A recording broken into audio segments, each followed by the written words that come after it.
Very soon, we are going to start editing. However, there are a few things we need to do before we can begin with the fun stuff. So we're going to go over a few things that you are going to have and going to have to do before moving on to Unit 2.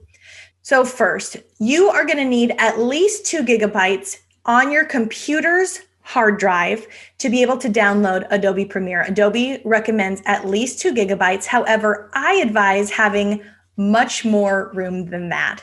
Video files can be quite large. And if you use your last 2 gigabytes of hard drive space just to download Adobe, you're going to have a very, very slow moving system. The great thing about Adobe, though, is that it doesn't matter if you have a laptop or a desktop, a Mac or a PC, Adobe can run on anything, but it will run faster and better on a newer computer with lots of space on it. I use a 26-inch Mac desktop computer from 2012, and it works just fine. So don't feel like you need to go out and buy something new, but if you do go out and buy something new, make sure that you save the receipt and use it as a tax write-off. The second thing you're going to need is an external hard drive for files. Now, this is something you don't 100% have to have, but I highly, highly, highly recommend it. Like I said, video files can be quite large. The wedding I'll be giving you is a hair under 95 gigabytes. I've worked with small weddings that were over 200 gigabytes. The file size is determined by several different factors, all of which are related to how footage is shot, and none of which we as editors can do anything about after the fact.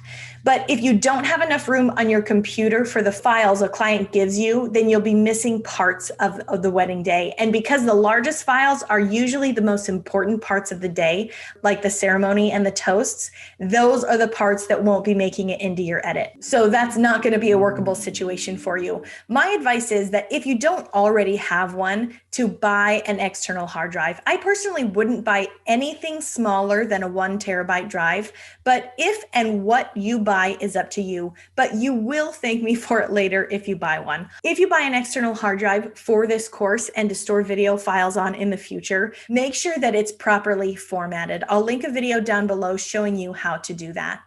The third thing you're going to want to have is headphones. Again, headphones aren't 100% necessary, but if you're editing mostly during nap times, then they can be useful just for you as like a mother, as a person.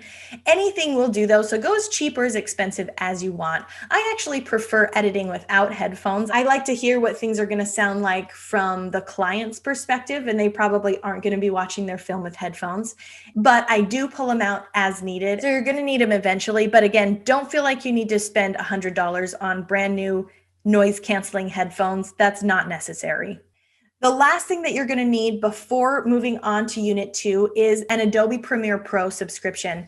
Back in the old days, you used to be able to buy an editing program and download it to your computer and have it forever. You could install up to 3 licenses with a lot of programs. So if you had a laptop and a desktop, you could put a copy of the program on each. Then you could sell the last copy to your friend, whatever you wanted to do with it. However, nowadays, pretty much every program is streamed. So with Adobe, you'll pay $408 for the full year upfront, or they charge $34 a month on that month-to-month plan. If you do the math, the price is actually the same if you want to pay for it all at once or do the monthly payments. So just go for the monthly payment.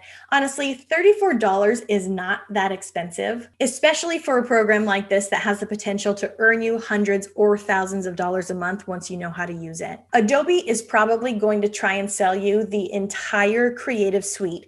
Photoshop and Lightroom and Audition and After Effects, they sound sexy, but at the end of the day, they're just going to be a bunch of programs that you will never need to use for editing, and they're just going to be taking up space on your computer's hard drive. So at least for right now, just focus on Adobe Premiere.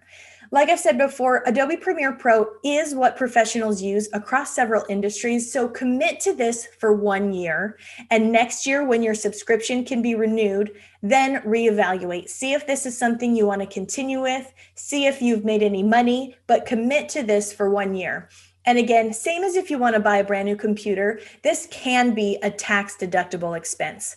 You must have Adobe Premiere downloaded and installed by your next unit. I have an old video I shot a long time ago for another course that goes into a little bit more detail on getting Adobe. You can actually trial the program for free for 1 week. So take a look at that video down below if you want some tips for how and where to purchase Premiere. Your action items for this lesson are: first, make sure that your computer's hard drive has at least 2 gigabytes of storage on it, but ideally you'll need a little bit more than that.